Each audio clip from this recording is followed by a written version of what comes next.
lagi di channel YouTube saya. Kali ini kita akan bahas tentang kenaikan titik didih. Kenaikan titik didih ini merupakan sifat koligatif larutan yang kedua. Yang menjadi tujuan pembelajaran kali ini, kita diharapkan mampu menjelaskan pengertian kenaikan titik didih larutan, menghitung kenaikan titik didih larutan atau delta Tb untuk larutan elektrolit dan non-elektrolit. Nah, jika kita memasak air, pada suhu 100 derajat Celcius air akan mendidih. Nah, mendidih itu perubahan wujud cair ke wujud gas. Suhu ketika tekanan uap zat cair sama dengan tekanan udara di luar, yaitu sebesar 1 atm. Pada saat itulah air mendidih pada suhu 100 derajat Celcius. Itulah yang disebut dengan titik didih.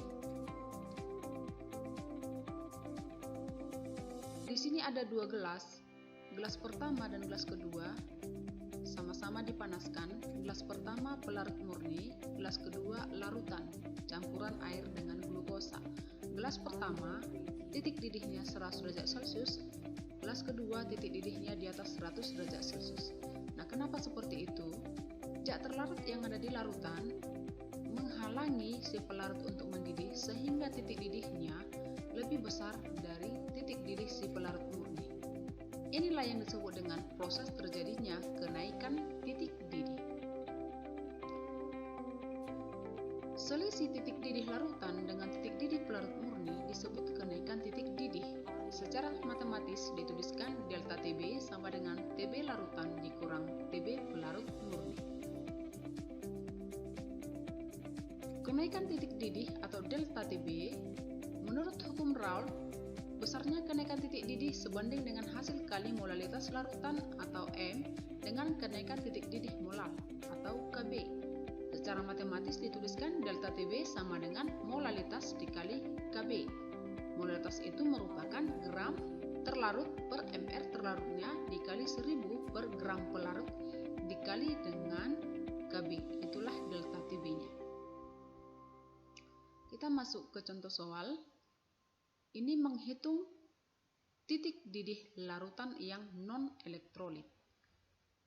Sebanyak 18 gram glukosa C6H12O6 Mr180 dilarutkan ke dalam 100 ml air.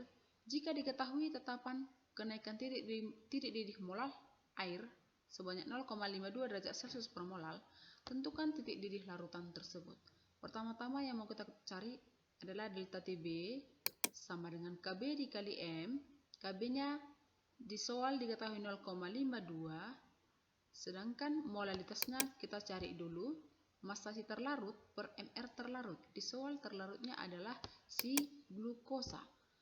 Sebanyak 18 gram per mr-nya 180, 18 per 180 kali 1000 per massa si pelarut. Di soal pelarutnya adalah air sebanyak 100 ml atau 100 gram. Maka 1000 per 100. Ini semua diselesaikan, hasilnya 0,52 derajat Celcius. Sehingga titik didih larutan adalah titik didih pelarut murni tambah kenaikan titik didih atau delta Tb. Tadi delta Tb-nya sudah kita dapat 0,52 derajat Celcius. Titik didih pelarut murni, di sini pelarut murninya adalah si air. Seperti yang kita ketahui titik didihnya adalah 100 derajat Celcius. Maka kita jumlahkan sehingga titik didih larutannya adalah 100,52 derajat Celcius. Di atas titik didih si air. Titik didih si air tadi 100. Setelah dia menjadi larutan dicampur glukosa, titik didihnya di atas 100 yaitu 100,52 derajat Celcius. Oke, next. Ini titik didih larutan yang elektrolit. Seperti yang kita ketahui, larutan elektrolit itu contoh larutannya KBr, H2SO4, dan lain-lain. Untuk menghitung jumlah ionnya, kationnya dengan anionnya kita jumlahkan, itulah N atau jumlah ion. Nah, delta Tb-nya, Kb dikali M-nya, kalikan dengan I. I ini apa? Faktor Van Hoff, yaitu 1 tambah N dikurangi 1 alfa. Kalau N-nya tadi sudah bisa dihitung jumlah kationnya dengan anionnya dijumlahkan. Kalau alfanya, kadang-kadang di soal diketahui Kalau tidak diketahui di soal, artinya zat terlarutnya adalah elektrolit kuat, berarti alfanya sama dengan 1. Oke, supaya lebih dipahami, kita masuk contoh soalnya. Ini contoh soalnya, jika NaOH sebanyak 1,6 gram dilarutkan dalam 500 gram air, tentukan titik didih larutan. Kb airnya diketahui di sini 0,52 derajat Celcius per molar. Ini sudah menjadi tetapan. Nah, untuk menghitung titik didih larutannya, cari dulu delta TB-nya, yaitu Kb dikali M. M-nya gram terlarut per mr terlarutnya dikali 1000 per P, kalikan dengan I. I ini apa? Faktor Van Hoff, yaitu 1 tambah N dikurangi 1 kali alfa. Nah, di soal, NaOH adalah si terlarut. Air adalah si pelarut. NaOH ini merupakan larutan elektrolit kuat. Artinya harga alfanya sama dengan 1. Maka kita ionisasikan dulu NaOH supaya kita tahu berapa jumlah ionnya atau harga N-nya. NaOH terionisasi menjadi Na positif tambah OH negatif, berarti jumlah ionnya sama dengan 2. Nah, kita masukkan ke sini, gram si terlarutnya 1,6 per mr-nya 40 setelah kita hitung, ini mr NaOH 40 dikali 1000 per massa si terlarutnya 500 gram, berarti 1000 per 500 kali 1 tambah jumlah N-nya tadi 2 dikurangi 1 kali alfa, alfanya sama dengan 1. Nah, ini dijumlahkan semua, hasilnya 2.